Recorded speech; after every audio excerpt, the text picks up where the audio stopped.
Hola, ¿qué tal? Pues bienvenidos sean a un nuevo episodio de Ciencia en Frecuencia. Les recordamos nuestras redes sociales, nos encuentran como Ciencia en Frecuencia en Facebook, Instagram y nos pueden escuchar en Spotify como Ciencia en Frecuencia y también en YouTube como Ciencia en Frecuencia. Y bueno, recuerden también, nos escuchamos por la 89.5 FM aquí en Torreón, Radio Universidad, y por la 104.1 FM en Saltillo. Bueno, el día de hoy estoy conduciendo al lado de mi compañera Vilma Guerra, que también es nuestra productora, así es que es su primera aparición aquí en el podcast, Sí. ¿verdad? Y bueno, el día de hoy tenemos un programa muy especial porque, bueno, es un programa en conmemoración del 8 de marzo, se celebra el Día Internacional de la Mujer, que pues es una jornada de reivindicación de los derechos de las mujeres y pues también una lucha por la igualdad de género, ¿no? Y por ello tenemos una invitada muy especial, es la licenciada Valeria López Luevanos. Bienvenida, licenciada. Muchísimas gracias a ustedes por la invitación y qué gusto estar participando con ustedes aquí platicando de esa lucha tan importante, que hace falta seguir reivindicándola porque Claro. sabemos que la violencia hacia las mujeres es algo que sucede desafortunadamente todos los días, entonces siempre es importante hablar de estos temas y expandir los horizontes de este diálogo. Claro, totalmente. Bueno, para dar inicio siempre les pedimos que nos den un poquito de su semblanza. Platícanos, ¿quién es, Valeria López Luevanos? Bueno, yo soy una mujer socióloga de 28, casi 29 años, hago política, soy mamá de 2 chiquillos, bueno, de una niña de 2 años recién cumplidos, Fátima y Luis de 3 añitos, casi 4. Me gusta mucho leer, soy originaria de una comunidad rural del ejido Santana del Pilar del municipio de Matamoros, Coahuila. Soy una mujer un saludo a toda mi gente, soy una mujer que le gusta mucho poner, pues, sus conocimientos al servicio de las demás personas. Yo me dedico a dar acompañamiento a las mujeres, y a los niños y a las niñas víctimas de violencia. A eso me he dedicado ya desde el 2016, ya tiene unos añitos. Entonces, a grosso modo, esa soy yo y en construcción permanente. Sí, así es. Bueno, a mí me gustaría comenzar, que nos platiques de dónde surge, pues, tu idealismo y esta lucha social por la que, pues, sí promueves. Fíjate que tiene una historia muy larga. Yo siempre he dicho que el origen es brújula para que las personas podamos, pues, guiarnos en nuestro andar cotidiano y tomar ciertas decisiones que van, pues, formando nuestra experiencia de vida. Yo siempre fui una niña muy inquieta, muy no introvertida, pero sí muy solitaria. Entonces, por, iniciativa y por impulso de mi papá, yo fui una niña que aprendió a leer antes de entrar al kínder. Yo leía desde muy chiquita, declamaba, decía trabalenguas, mi papá me ponía a hacer 1000 cosas. Entonces, gracias a la lectura, yo creo que desarrollé un sentido crítico desde una edad muy temprana. Entonces, muchas de las realidades que luego nos topamos en nuestra vida diaria y que van, formando nuestra infancia, pues, me impactaron de una forma distinta, ¿no? Yo, por ejemplo, trabajo desde que aprendí a contar, desde que soy una niña, me di cuenta muy chiquita que había como muchas desigualdades sociales, porque yo veía que mi vida era muy distinta a la del resto de mis compañeros de clase y, al resto de la gente que me rodeaba, ¿no? Por ejemplo, a veces en mi casa no teníamos que comer, a veces no había ni un huevo, o sea, era comer toda la semana sopita. Okey. Mi papá, por ejemplo, mucho tiempo, se quedó sin trabajo porque llegó un momento en el que las empresas, pues, la empresa en la que trabajaba lo despidió, y yo decía: "Bueno, ¿por qué lo corrieron, no? ¿Por qué no encuentra trabajo?". Y él me decía: "No, pues, es que ya estoy muy viejo, las empresas ya no nos quieren". Y yo decía: "Pero, pues, todavía estás muy joven", ¿no? Mi papá tenía como 45, 49 años. O Y para los empleadores en ese momento, pues, ya no era una persona apta al 100% para estar al frente de un trabajo, ¿no? Entonces, yo, por ejemplo, decía: "Bueno, ahí hay como una problemática", ¿no? Mi mamá, por ejemplo, se enfermó de cáncer justo en esta etapa, y fue un momento muy difícil porque no teníamos acceso al seguro médico, y ahí te das cuenta de otro problema, ¿no? Que la gente que no tiene dinero y que no tiene trabajo, pues, es a la que peor le va en el asunto de las enfermedades. Eso nos acarreó muchas deudas. Yo les digo, yo trabajaba en ese entonces, pues, tenía 2 trabajos. Yo trabajaba en la tortillería de mi tía y trabajaba también de mesera. A veces me iba de un trabajo a otro. Estando en la prepa en esos momentos, me di cuenta de que una de mis metas en la vida era muy probable que no se cumpliera, ¿no? El hecho de poder estudiar.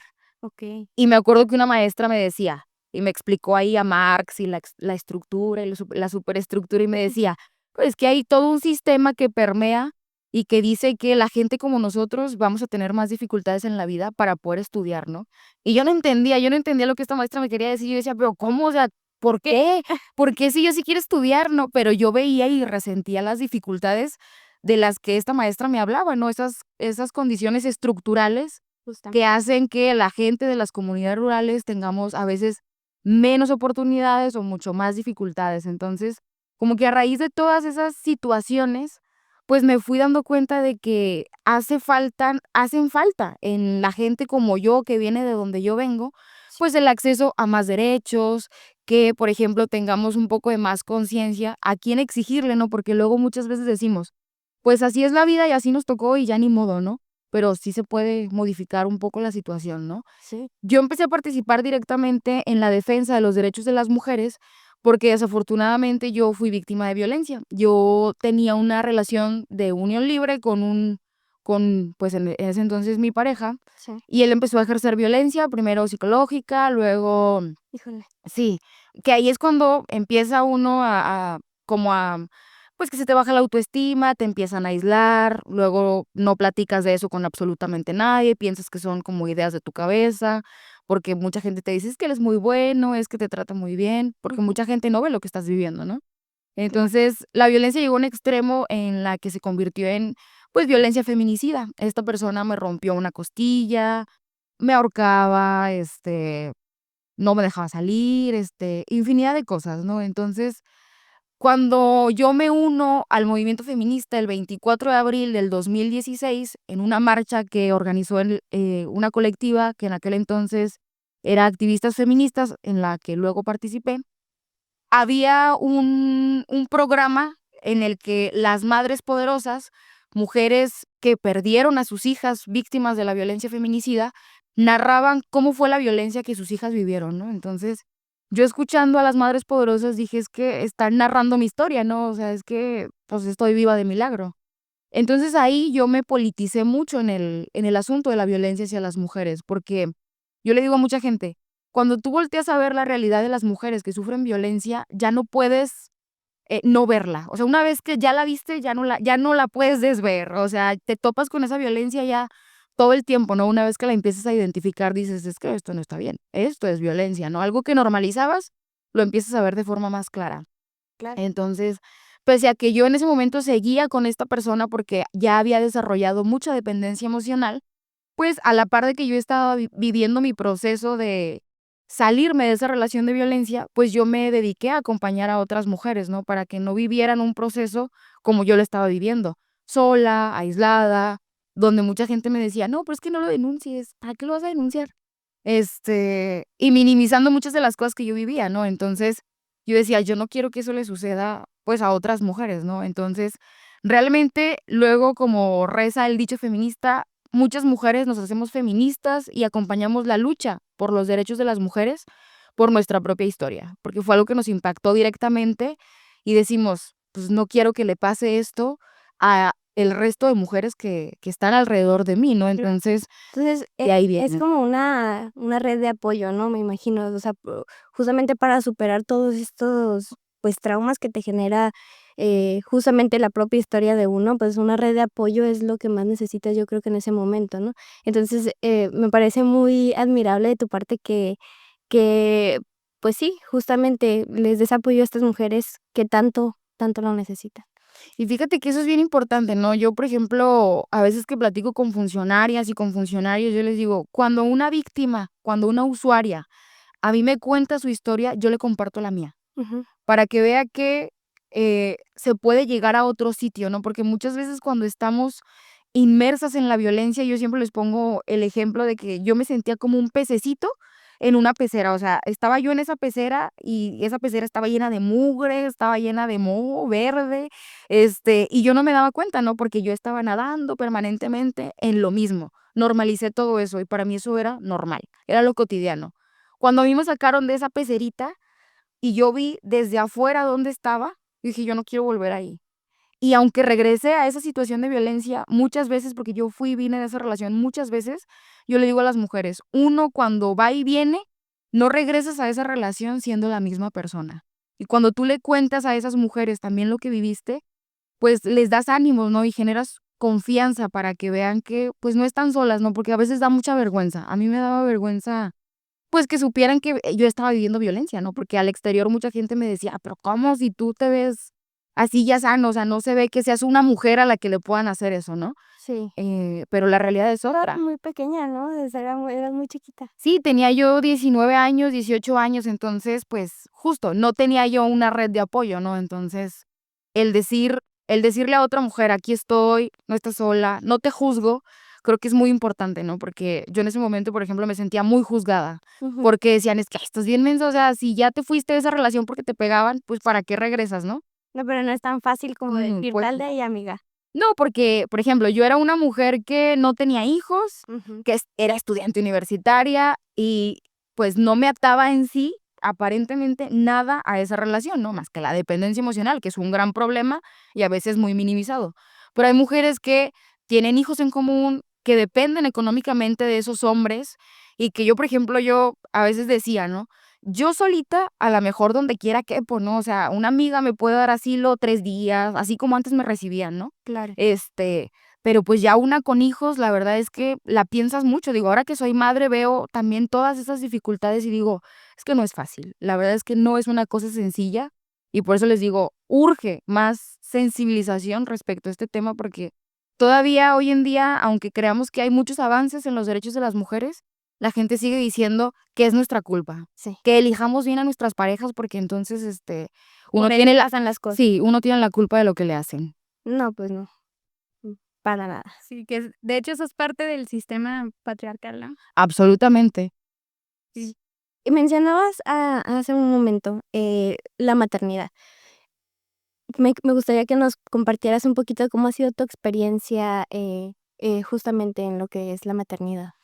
Fíjate que ha sido una experiencia bien choqueante porque las mujeres que ya somos madres y las que no lo son todavía y que a lo mejor quieren o no quieren u observan desde lejitos la maternidad, nos damos cuenta de que muchas veces la maternidad está muy romantizada.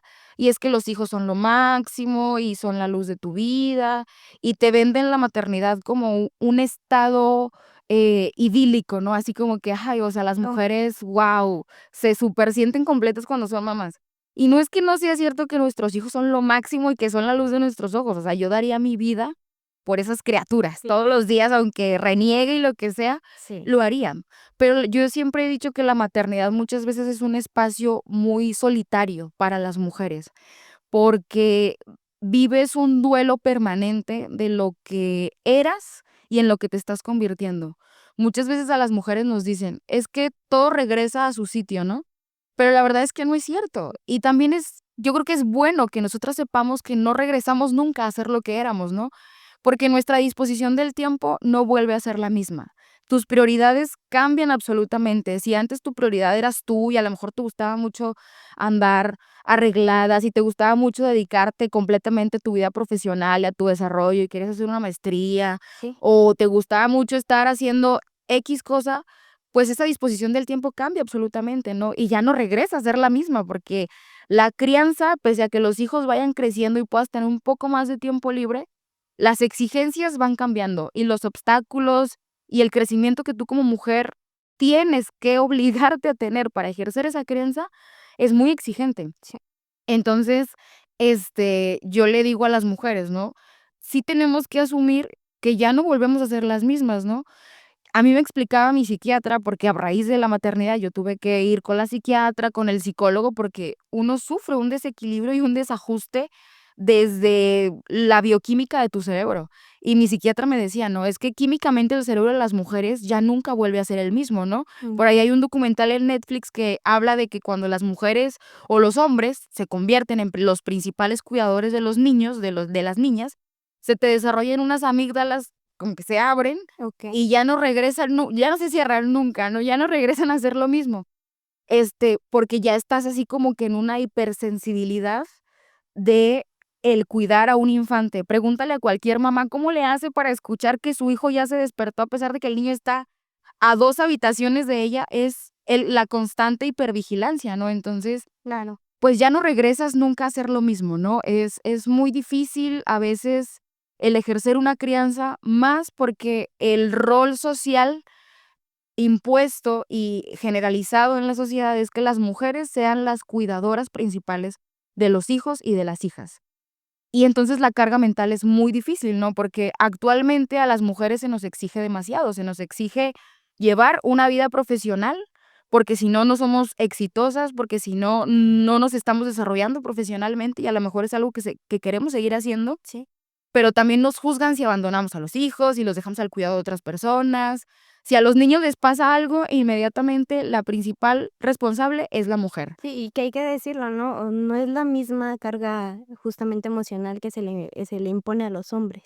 No, muchas veces yo, por ejemplo, lo platicaba con un grupo de desahogo de mamás al que me animé a ir y les decía algo, yo a veces le tengo mucha envidia a mi esposo y me decía otra chica, dice, yo igual, dice, yo creí que era la única. Y me contó una anécdota, ¿no? Me decía, hace poco nos fuimos a Mazatlán, y él estaba con su cheve, bien a gusto, acostado. Dice, los niños estaban cada quien con un abuelo y todo tranqui, ¿no? Sí. Dice, pero yo no me podía relajar. Y entonces le dije a mi esposo, ¿qué, amor? ¿Por qué estás tan tranquilo? ¿Por qué estás tan a gusto? Sí. Y decía, pues, ¿qué tiene o qué, no? Y decía ella, es mi frustración de no poder bajarle a mi acelere, Claro. de que tengo que hacer esto, que tengo que hacer lo otro, porque vivimos constantemente en ese acelere permanente de lo que es el trabajo de cuidados. Y yo creo que lo que es peor, nadie te lo reconoce. Muchas mujeres, ¿por qué viven en situaciones de violencia cuando tienen hijos? Es porque dependen económicamente de sus parejas, de sus maridos, de los papás de sus hijos. ¿Qué pasa con las madres autónomas y el asunto de la pensión alimenticia? Los hombres no dan pensión alimenticia, creen que con 150 pesos a la semana los niños comen, van a la escuela, van al médico, compra uno leche, pañales, etcétera, Sí. y la cosa no funciona así. Y nadie paga los cuidados, ¿no? O sea, ¿quién le remunera a las mujeres el estar en casa ejerciendo ese trabajo? Nadie. Y es muy pesado, ¿no? Porque uno siente que no está haciendo uno nada. A mí me ha tocado luego hacer censos, encuestas, y tú llegas y le haces un cuestionario a una mujer y le dice, señora, ¿usted en qué trabaja? No, pues nada, yo soy ama de casa. O sea, usted trabaja, pero un montón, o Sí. sea, usted se la pasa todo el día trabajando. Claro.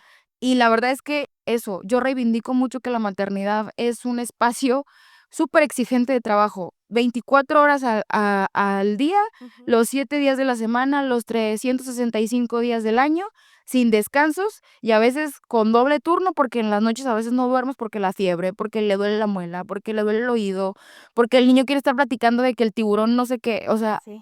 y las mujeres así la tenemos que vivir, o sea, Claro, y luego también está por ejemplo, las madres solteras, ¿no? Que, tienen que trabajar y además maternar, llegar a casa y maternar. sí, claro, esas dobles jornadas laborales que luego uno se siente insuficiente porque ni estás cumpliendo en un lado ni estás cumpliendo en el otro, Claro, porque no querer se abarcar puede. ambos espacios, y que es lo que se supone que debes de hacer, ¿no? Según la sociedad, que tienes que y no, lo que más me sorprende y más me da impotencia es que no se le exige lo mismo al padre, ¿no?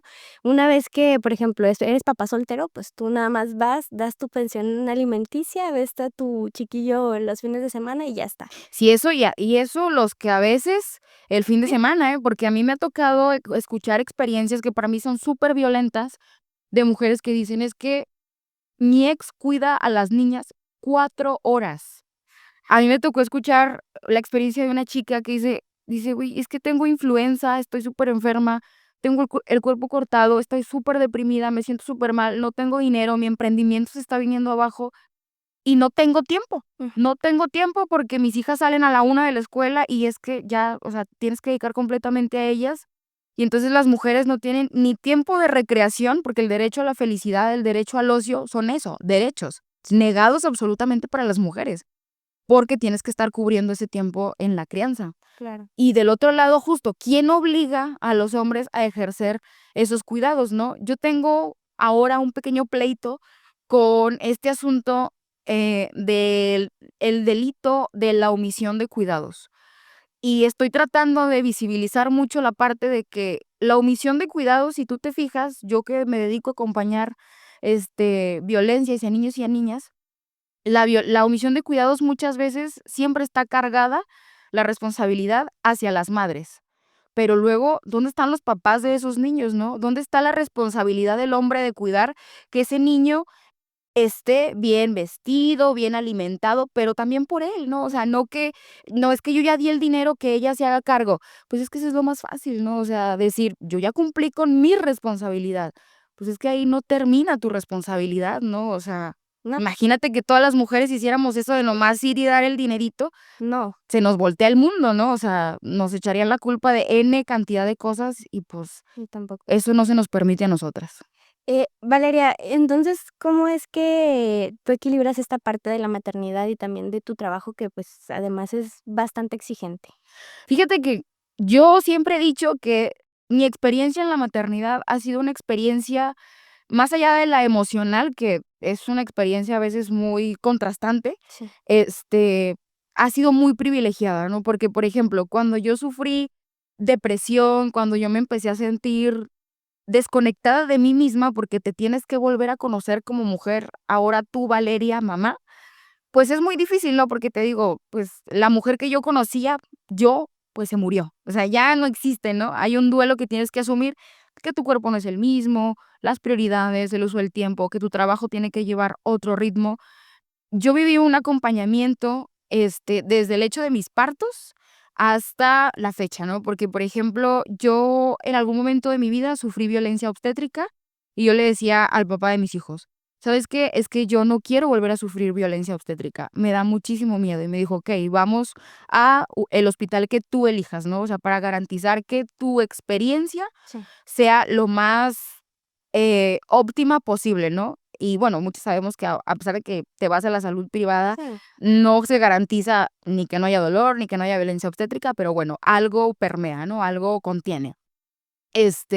Entonces, pues yo decidí cómo quería atenderme, me hice acompañar de una dula, de 2 dulas que me acompañaron en mi proceso, Silka e Isabel, que se portaron súper bien conmigo y me ayudaron en mi proceso, me echaron muchas porras porque, pues, parir es muy difícil. Este, Cuando en los cuidados después del parto, la mamá de mi esposo, la señora Patricia Reyes, me ayudó muchísimo a los baños, de que: "Oye, yo cuido al niño, tú come, vamos a bañarte". O sea, mi hermana también me ayudó muchísimo con Luis, con Fátima también me ayuda muchísimo. Mi esposo, la verdad es que es una persona súper consciente, es un padre muy presente, muy empático, este, muy presente en la vida de sus hijos y en el ejercicio de la crianza, ¿no? Entonces, desafortunadamente, incluso el tener ese acompañamiento por parte de tu pareja, ese involucramiento es un privilegio, porque la verdad es que ahorita, pues, padres ausentes en México, híjole, o sea, Mm, todos los días. Entonces, yo siento que para mí ha sido un espacio en donde he podido tener como mucha injerencia en qué quiero hacer y cómo lo quiero hacer. okey. Para mí, lo ideal es que todas las mujeres podamos tener ese acceso, ¿no? O sea, que todas las mujeres podamos tener ese espacio para el desarrollo personal y ese acompañamiento en los cuidados. Por eso yo reivindico mucho que el ejercicio de la crianza no es un asunto de las mujeres y no es un asunto individual, es un asunto colectivo, es un asunto social, porque va desde la escuela, desde los médicos, desde el vecino, la vecina, o sea, los ojos del mundo deberían de estar volcados en que las niñas y los niños tengan un sano acompañamiento. Sí. Desafortunadamente vemos que en México, por ejemplo, la OCDE nos dice que México es el primer país de la OCDE en abuso sexual infantil. Sí, justamente. Entonces, ahí te habla de que, pues, no es una sociedad que acompaña a las infancias, no, al contrario, es una sociedad que las vulnera, que viola sus derechos. Entonces, yo reivindico mucho esta parte, ¿no? De que ahora sí que para el bien de todos, primero las niñas y los niños, y garantizar, pues, como un estado de derecho principalmente para ellos, ¿no? Claro. Bueno, pues ya vamos a ir a hacer un pequeño Un corte, pequeño ¿no? corte. Sí, para no irnos de lleno, porque todavía tenemos muchísimo más que platicar, pero lo platicaremos después del corte, ¿sale? Y regresamos.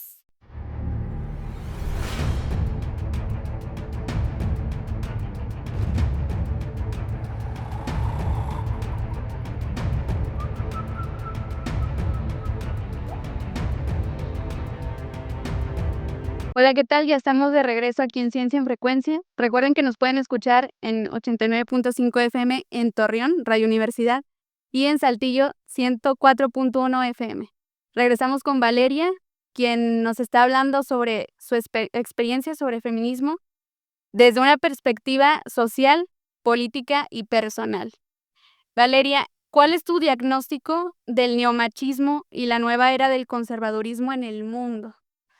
Bueno, fíjate que yo creo que este asunto del neomachismo, digo, primero para que la gente lo entienda, es un asunto ya de un machismo más sutil, ¿no? O sea, porque el machismo tradicional, el que todas conocemos, es muy abiertamente discriminatorio hacia las mujeres. O sea, no se disfraza, no tiene ahí recovecos, no, es abiertamente contra las mujeres, ¿no?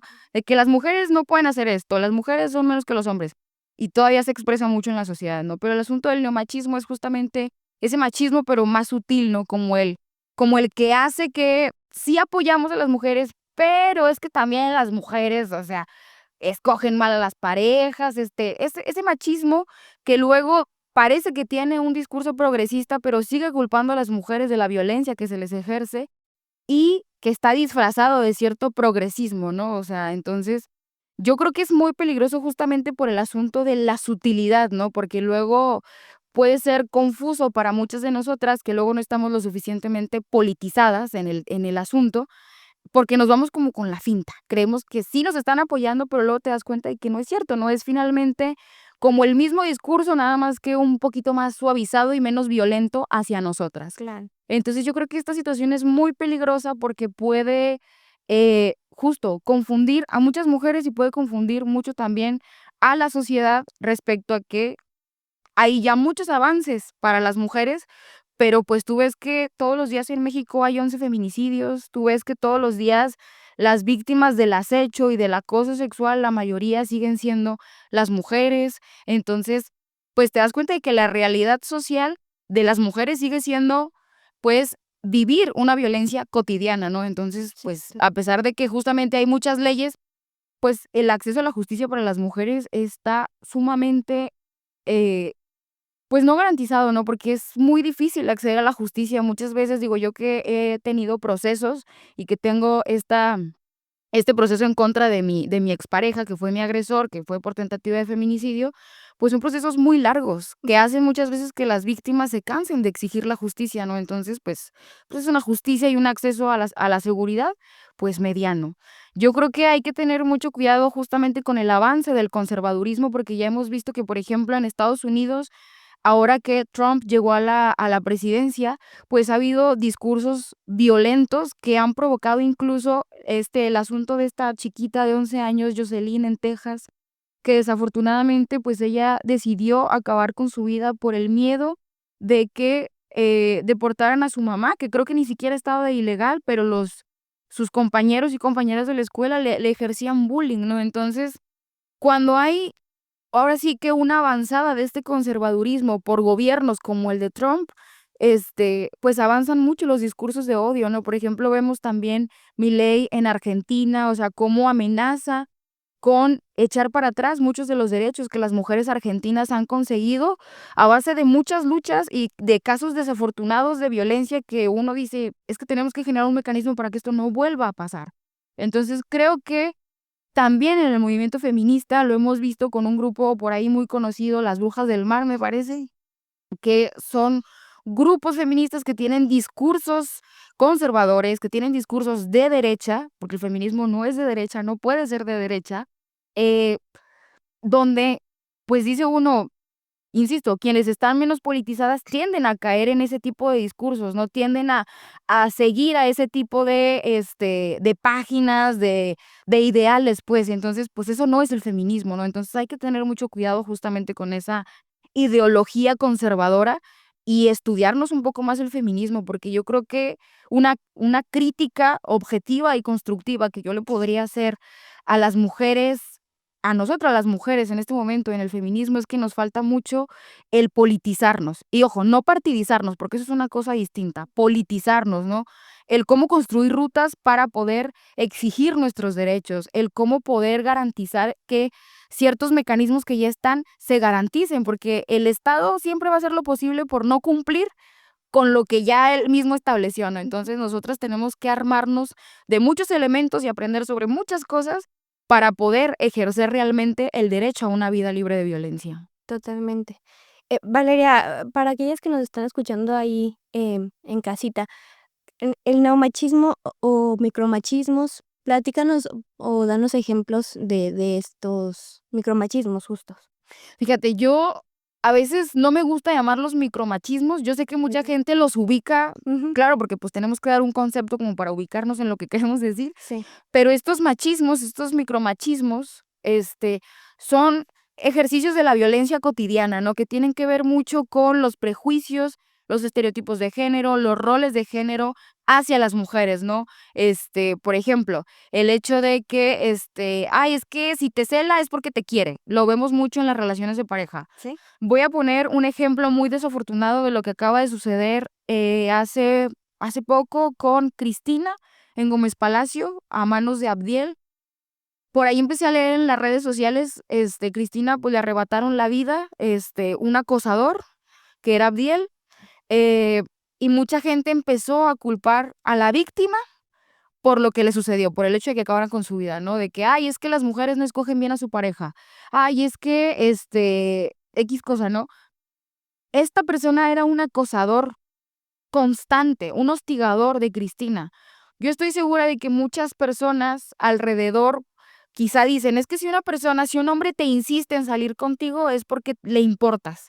Es porque, ay, porque eres mala, ¿por qué no le das una oportunidad? A lo mejor es el bueno, por eso te insiste tanto. No, no es no. Si una mujer no quiere estar con un hombre, así haya aceptado tener un acercamiento con él, así le hayas dado tu número de teléfono, así hayas salido con él, es más, así te hayas ido a un motel con él, no tiene derecho a quitarte la vida, no tiene ningún derecho sobre tu vida, sobre tu voluntad, no tiene ningún derecho. Y este es exacto, y este es el ejercicio de la dominación masculina sobre las mujeres. Esto es patriarcado en su estado puro. ¿Y qué pasa con esos micromachismos que tendemos a normalizar ese ejercicio de la violencia?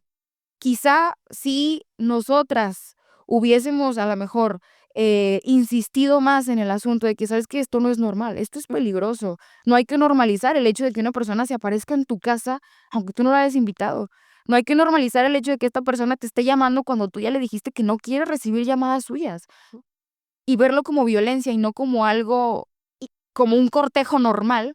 Quizá Cristina todavía estaría con nosotros. Entonces, yo creo que es muy peligroso la normalización de la violencia, que me parece que va muy orientado a este ejercicio de la violencia que son los micromachismos, ¿no? Porque a veces es violencia incluso muy simbólica, ¿no? De que el juzgar tu cuerpo, el decirte cómo vestir, el callar y te ves más bonita, el que sabes que tú no estudies química, matemáticas, porque esas cosas son para los hombres, las mujeres somos más como de otras cosas.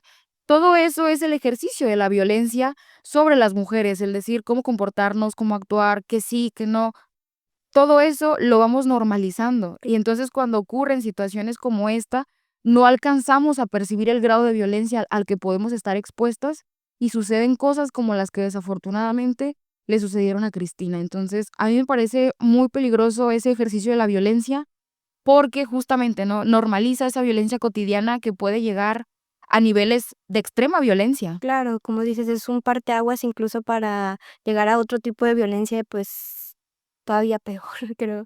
Sí, que ya no puedes hacer nada, ¿no? O sea, ahorita, por ejemplo, podemos decir muchas cosas que hubiéramos hecho diferentes en el caso específico de Cristina, Ujú, pero ya no podemos hacer nada porque, pues, pasó lo que pasó, ¿no? es verdad. Bueno, Valeria, a mí me gustaría también que nos platicaras acerca de los colectivos a los que perteneces, en los que haces, pues, tu función. Platícanos un poquito de cómo acercarnos a ellos.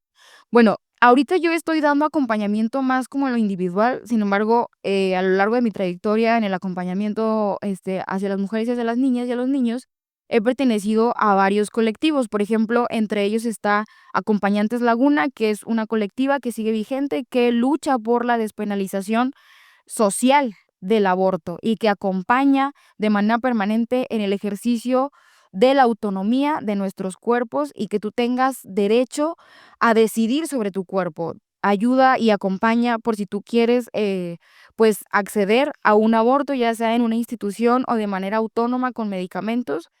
Acompañantes Laguna te da los protocolos, te acompaña a través de compañeras que están capacitadas, que tienen muchísima experiencia en el área, en el tema, y pueden contactarlos a través de Instagram, a través de las páginas de Facebook. Okey. También por ahí he visto una colectiva, a esa yo no pertenezco, ni he participado con ellas, pero veo que también están muy vigentes y muy activas, que son Morras para Morras, o la Feminista Laguna, también Mujeres que Luchan por Mujeres. Y Okey. a mí directamente me pueden contactar, que con gusto les puedo ayudar a agilizar alguna denuncia, algún acompañamiento, orientación de lo que necesiten, sobre este tema, en mis redes sociales, Valeria López Luébanos en Facebook, igual en Instagram como Valeria Lolú, y por ahí, pues, un mensajito, cualquier cosa, échenme ahí un grito, yo les puedo ayudar a agilizar, a interponer una denuncia, a revisar lo de sus medidas de protección, a ver lo del asunto de la pensión alimenticia, también si hay que hacer una denuncia en PRONIF por violencia hacia un niño, hacia una niña en todo el estado, no solamente en La Laguna, yo les puedo echar la mano, entonces, pues, no duden de que hay gente dispuesta a acompañar, no se sientan solas, que a veces es muy difícil estar sola frente a la violencia, porque la violencia es, híjole, pues te desmantela, ¿no? Te destruye en muchos sentidos y a veces uno siente que no va a tener elementos para poder salir de ahí, y muchas veces las mujeres decimos: "Hijo, yo no tengo ni siquiera dinero para un abogado", ¿no? Claro. Entonces, que sepan que el Estado tiene la obligación de acompañar a las mujeres. En Coahuila existen, me parece ya que 8 centros de justicia para las mujeres, uno en Matamoros, uno en Torreón, en Piedras Negras, son en Saltillo, son los que ahorita ubico de rápido. Okey. Si no, también ya se creó la fiscalía para la atención de mujeres, niños y niñas, donde la fiscal Katy Salinas también está muy al pendiente de generar estrategias para que las mujeres podamos acceder a la justicia. Usen esos mecanismos. Yo sé que muchas veces la justicia es pesada, es tardada, pero hay que exigirle al Estado que haga su trabajo. Claro. Bueno, Valeria, a mí me gustaría también que nos platicaras, por ahí de los orígenes del feminismo, ¿no? ¿Qué ha hecho el feminismo por nosotros? Bueno, yo creo que la historia y el origen del feminismo creo que puede ser muy complejo para un espacio tan chiquito. Sí. Pero creo que justamente el feminismo y estas ideas emancipatorias y que ayudan a que las mujeres reivindiquemos nuestros derechos van desde hace muchísimos años, porque fíjate, yo estaba leyendo un libro que habla de que el hombre prehistórico también es una mujer, porque justamente si tú haces memoria de lo que te enseñaron en la primaria sobre la época prehistórica, te enseña que las mujeres tuvimos un papel a lo mejor no tan fundamental y no tan importante en la construcción de esas sociedades primitivas, y realmente no es cierto, ¿no? Estas antropólogas hablan de que justamente ha habido una invisibilización del papel de las mujeres en la prehistoria y en la historia en general, porque muchas de estas ciencias en su momento, cuando se empezaron a hacer estos descubrimientos, estaban dominadas por los hombres, o sea, había más hombres antropólogos que mujeres, y este enfoque, Claro. pues también hacía mucho que la mirada hacia las mujeres, pues no causara como tanto interés. Entonces, bueno, que de ahí viene esta parte, ¿no? Yo creo que justamente el feminismo y la reivindicación de los derechos de las mujeres ha conquistado que las mujeres hoy en día podamos decir que somos sujetas de derechos, porque en aquel entonces, en la época de la Ilustración, de la Revolución Francesa, muchas mujeres tuvieron que luchar incluso por no ser llamadas hombres eh, como incompletos, porque así era como nos significaban, ¿no? Los pensadores de aquel momento. Decían que nosotros éramos como una obra fallida de Dios, porque pues que el hombre, que la mujer fue creada de la costilla del hombre, entonces que nuestra sumisión permanente, que éramos una cosa incompleta. Y así fue avanzando poco a poco la idea de lo que es la mujer, ¿no? Hubo muchas mujeres y hubo muchos pensadores, también hombres, que reivindicaban que la mujer era un individuo con habilidades, con un pensamiento propio, con inteligencia, o sea, que era algo que incluso se nos estaba negado, ¿no? Gracias al feminismo, las mujeres ahora tenemos un estatus de sujetas de derechos, tenemos derecho a llamarnos ciudadanas, tenemos derecho al voto, que es algo que en México, por ejemplo, fue creo que hasta el 53 en el gobierno de Ruiz Cortines, es algo que se nos estaba negado, ¿no? O sea, no teníamos derecho al voto. Relativamente poco. Hasta hace relativamente poco. Otra cosa, actualmente las mujeres, gracias al feminismo, gracias a la reivindicación de los derechos de las mujeres, se ha reivindicado el ejercicio de la participación de las mujeres en la vida política. Si las mujeres no participamos en la vida política, si no estamos en el ejercicio de la toma de decisiones, pues difícilmente alguien va a abogar en la mesa por nuestros derechos, por las cosas que a nosotras nos convienen, por las cosas que nos interesan, ¿no? Porque pues desafortunadamente las leyes, el derecho, la sociedad, la medicina incluso está estructurada con una visión muy androcéntrica, muy hacia los hombres, muy centrada en la visión masculina.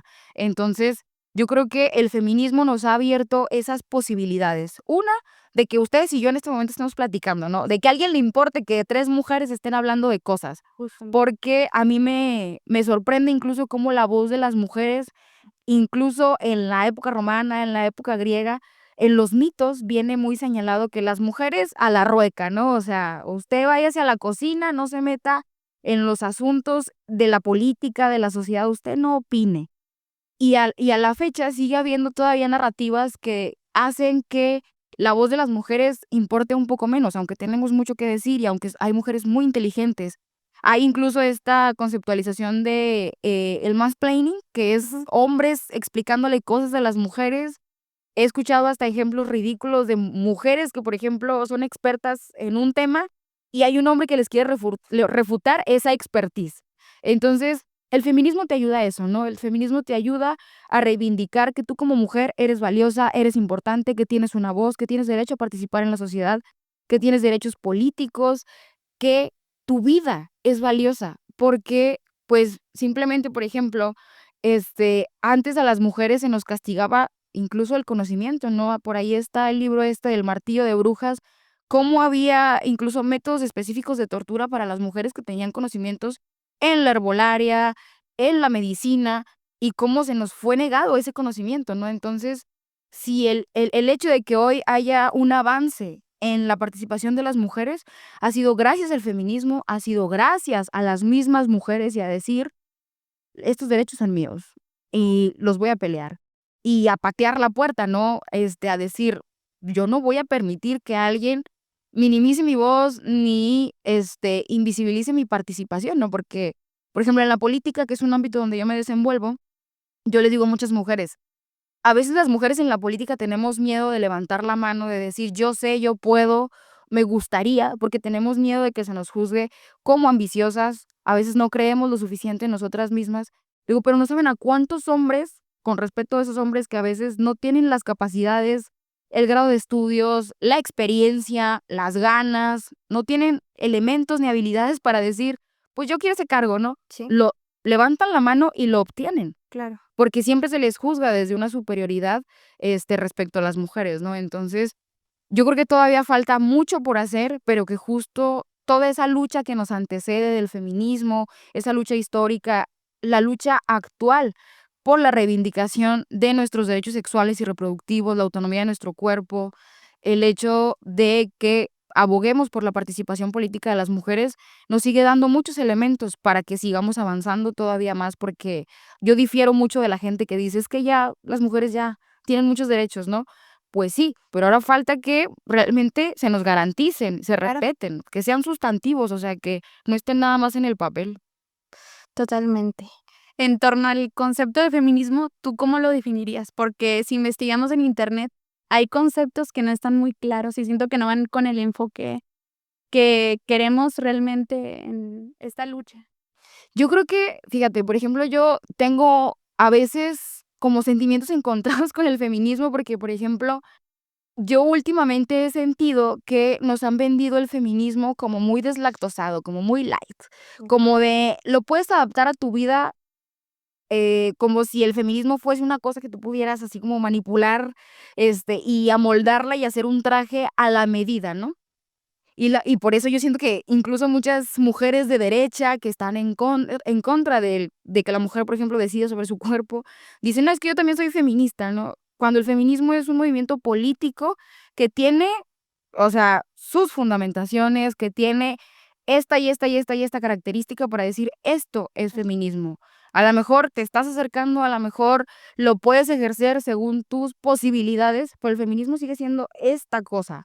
O sea, no puedes como cortarle lo que no te gusta del feminismo, ¿no? No puedes decir, yo sí estoy a favor de, que a las mujeres no las maten, pero no estoy a favor de que tú abortes.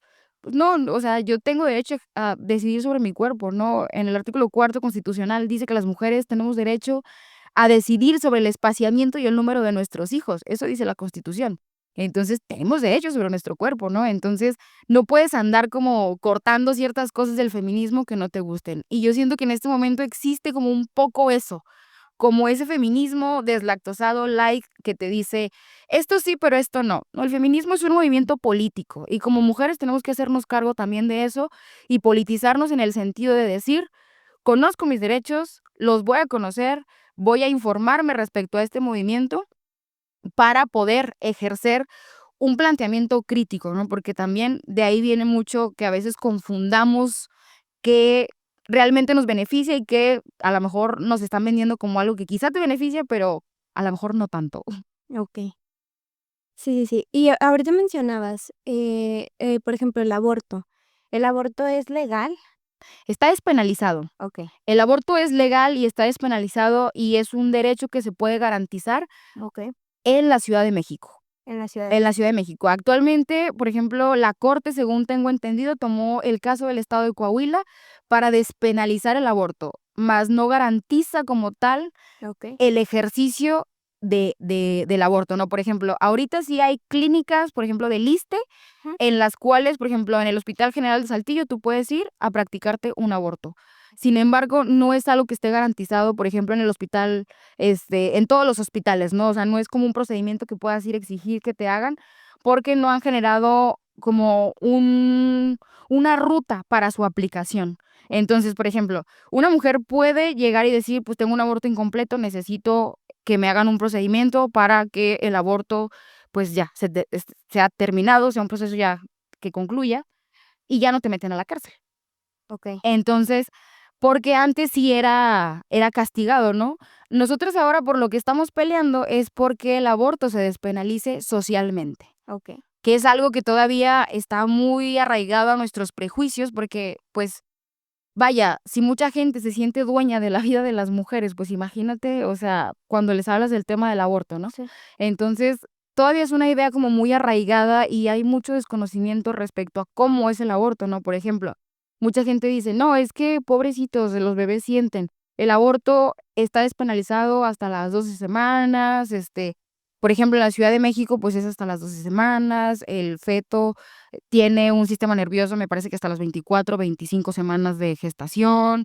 Entonces, hace falta educación sexual anticonceptiva, que es algo que también te garantiza el derecho al aborto, ¿no? Porque no solamente se está pidiendo que exista un derecho al aborto, sino que también exista una educación sexual integral. Okey. Por ejemplo, a mí a veces me llegan preguntas que me sorprenden mucho, pero que de todos modos contesto, de chicas y chicos que me dicen: "Es que tuve relaciones vía anal y tengo miedo de estar embarazada".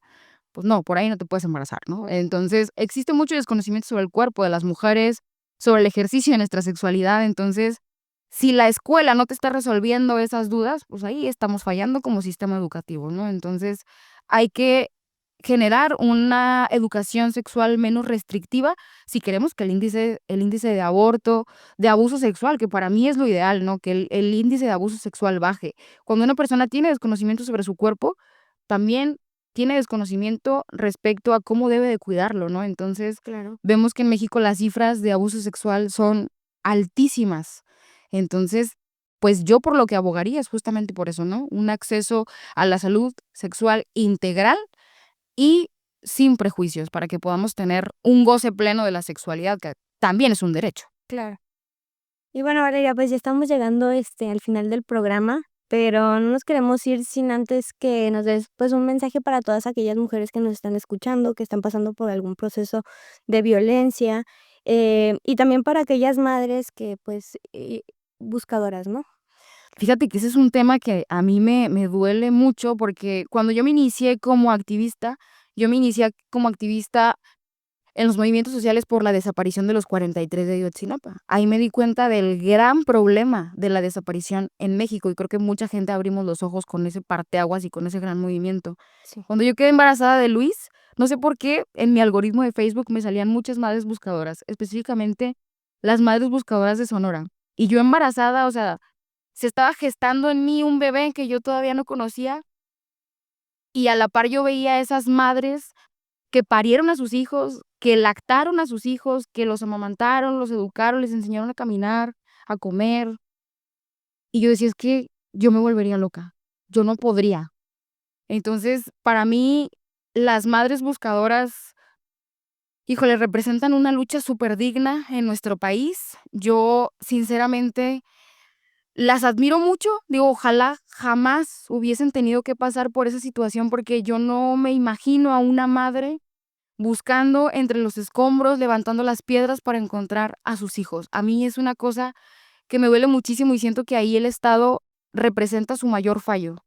Porque, por ejemplo, muchas veces se criminaliza a las personas que han desaparecido y dicen, es que en algo andaba, es que seguramente por sus amigos, porque andaba vendiendo droga, etcétera.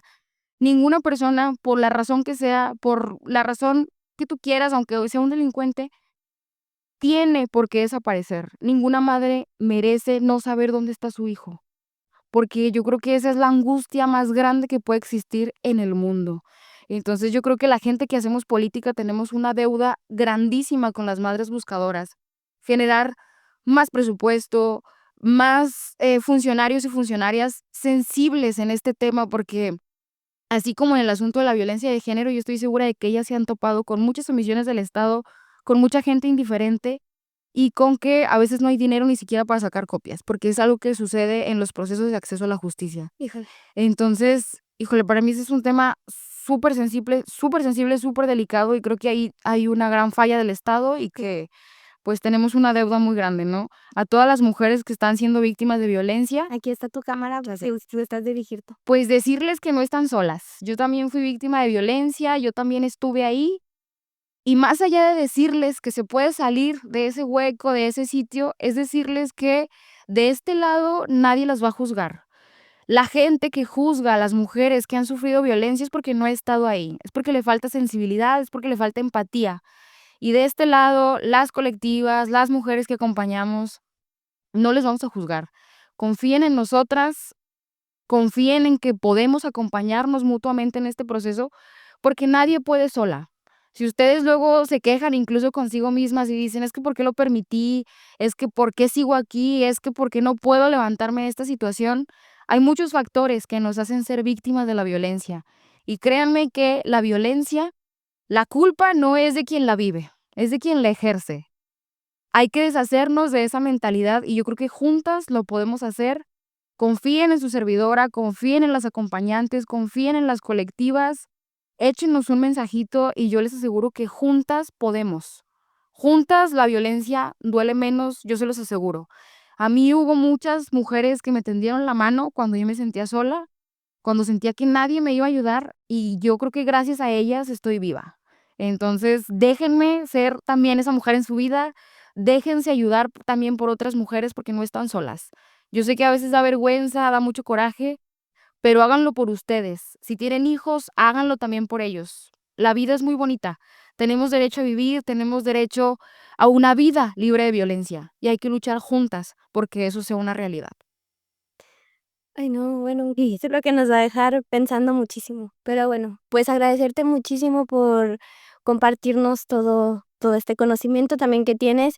Y pues nada, después no sé si tengas algo más que agregar, Vilma. No, yo creo que Sí. con eso Bueno, concluimos todo. sí, nos vemos entonces en el próximo episodio de Ciencia en Frecuencia.